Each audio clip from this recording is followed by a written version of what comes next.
Hai, Assalamualaikum. Berjumpa kita pada hari ini di Zaid Shoes. Okey, baiklah. Benda pertama yang saya ingin menceritakan tentang window display saya adalah pencahayaan. Pencahayaan yang utama saya tertumpu pada frame yang utama, new arrival, iaitu barang baru yang akan dijual oleh kedai saya. Dia terus kepada frame ni untuk lebih nampak, untuk customer melihat dengan jelas.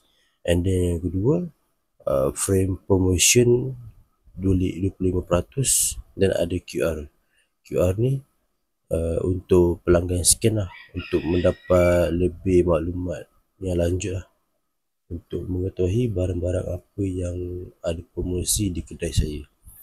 Yang ketiga, saya menggunakan prop seperti kotak, dan di atas kotak tu saya meletakkan produk display lah, seperti kasut yang akan dijual di kasut saya. Dan yang ketiga, saya meletakkan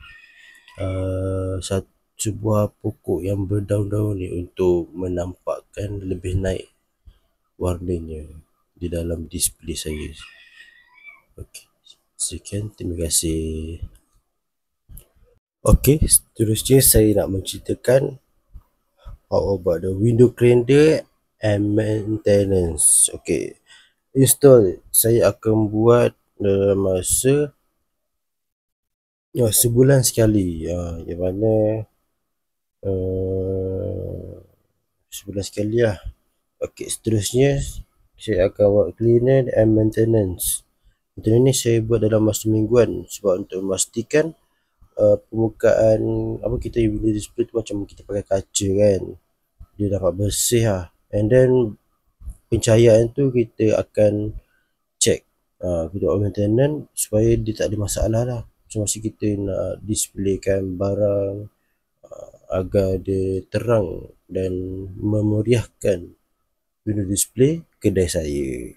Seterusnya, bila nak buat penukaran macam window display, contoh kalau ada perayaan macam ada tahun baru Cina ke, Christmas ke, raya ke, kita akan buat penukaran lah mengikut tarikh-tarikh ataupun masa, jarak masa tu.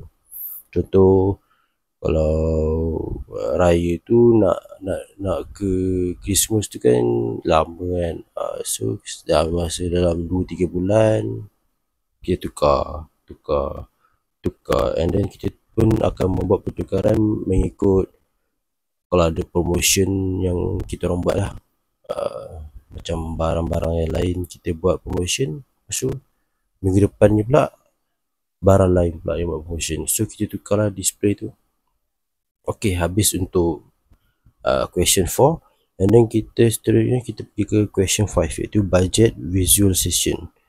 Okey, first sekali lighting saya letak bajet saya RM70 lah.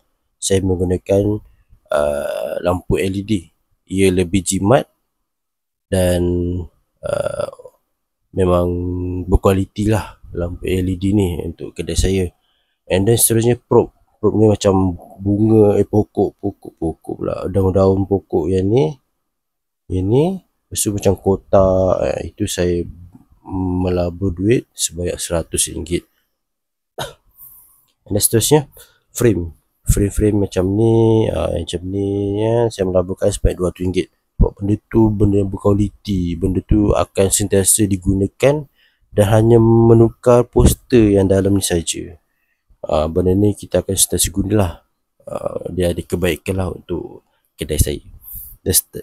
Dan akhir sekali, signboard ni macam poster tu lah, kita akan membuat pengupahan designer lah untuk kita buat poster tu. Kita buat upah designer 150.